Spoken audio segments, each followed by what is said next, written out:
واللہ ما طلعت شمس ولا غربت. ہمارے ایک دوست تھے شارجہ کے رہنے والے، مجھے کہنے لگے کہ حضرت میں آپ کو کریب کی شکار کے لیے انوائٹ کرتا ہوں اپنے گھر، کھانا کھائیں گے مغرب کا، اور پھر مغرب کے فوراً بعد بیچ کے اوپر میرا گھر ہے تو ہم سمندر میں جائیں گے اور کریب کی شکار کریں گے.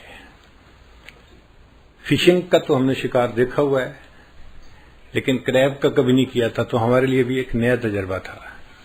تو میں نے ان کی دعوت قبول کر لی.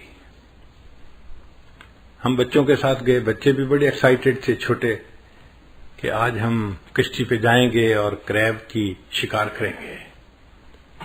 خیر وہ ہمیں ایک کشتی کے اوپر لے کے سمندر میں گئے. ایک خاص جگہ تھی، وہاں پہ کریب نکلتے ہی مغرب سے عشاء کے درمیان تھے. 24 گھنٹے میں یہ ان کا خاص ٹائم تھا جب وہ باہر نکلتے تھے اور ان کا شکار پاسبل تھا. آگے پیچھے وہ زمین کے اندر اور ریت کے اندر رہتے تھے، نظر نہیں آتے تھے، تو شکار نہیں ہو سکتا تھا. خیر جب وہ اس جگہ پر لے کر گئے تو کنارے کنارے پہ کوئی 4 فٹ پانی ہوگا. تو اس پانی کے اندر جو نوجوان تھے وہ تو سارے پانی میں اتر گئے شکار کرنے کے لیے. میں بوڑھا کشتی کے اندر ہی بیٹھا رہا، اور میرے ساتھ گھر کے جو چھوٹے چھوٹے بچے تھے نا، 1 سال 3 سال 2 سال، وہ ساتھ بیٹھ کے کہ ہم دادا ابو کے پاس بیٹھتے ہیں.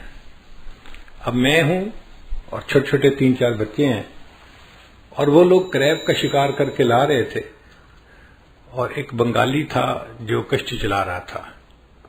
وہ لاتا اور ایک باسکٹ تھی اوپن، وہ اس کے اندر اس کو پھینک کے چلا جاتا. میں نے جب دیکھا تو اس کے اوپر کوئی لڈ نہیں تھی، کوئی ڈھکنا نہیں تھا.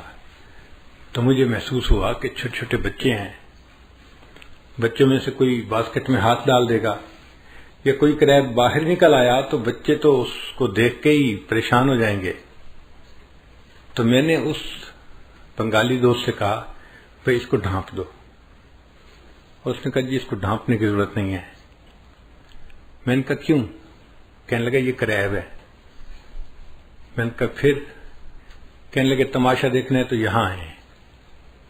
میں کرسی سے اٹھ کے ذرا آگے گیا تو میں نے دیکھا کہ 15-20 کریب اس باسکٹ کے نا بیس کے اوپر پڑے ہوئے تھے.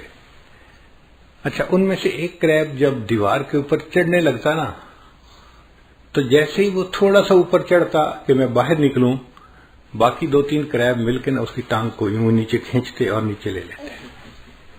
پھر تھوڑی دیر کے بعد دوسرا نکلنے کی کوشش کرتا تو اس باقی مل کے اس کی ٹانگ کھینچتے. اس نے کہا جی یہ ایک دوسرے کی ٹانگیں ہی کھینچتے رہیں گے، ان میں سے ایک بھی باہر نہیں نکل سکے گا. میرے لیے زندگی کا نیا تجربہ تھا. میں نے یہ منظر دیکھا اور مجھے اپنے دفتروں کا سما یاد آ گیا کہ یار بات تو ایسی ہے، ہمارے دفتروں میں معاملہ ایسا ہی ہے. ایک بندے کو اللہ عزت دیتے ہیں، پروموشن دیتے ہیں، دوسرے 2-4 مل کے نا اس کی ٹانگ کو نیچے کھینچتے ہیں، اوپر نہ جائے. ہمارے اندر خیر خواہی نہیں ہوتی، ہمارے اندر بدخواہی ہوتی ہے. دوسرے کی چھوٹی سی بات کو زوم کر کے ہم بڑا بنا دیتے ہیں اور ایسے پیش کرتے ہیں کہ اس سے زیادہ کام چور اور سست بندہ تو کوئی ہے ہی نہیں. اسی بدنیتی کی وجہ سے پھر ہمارے دل سیاہ ہوتے ہیں اور ہمیں عبادت کی توفیق نہیں ہوتی.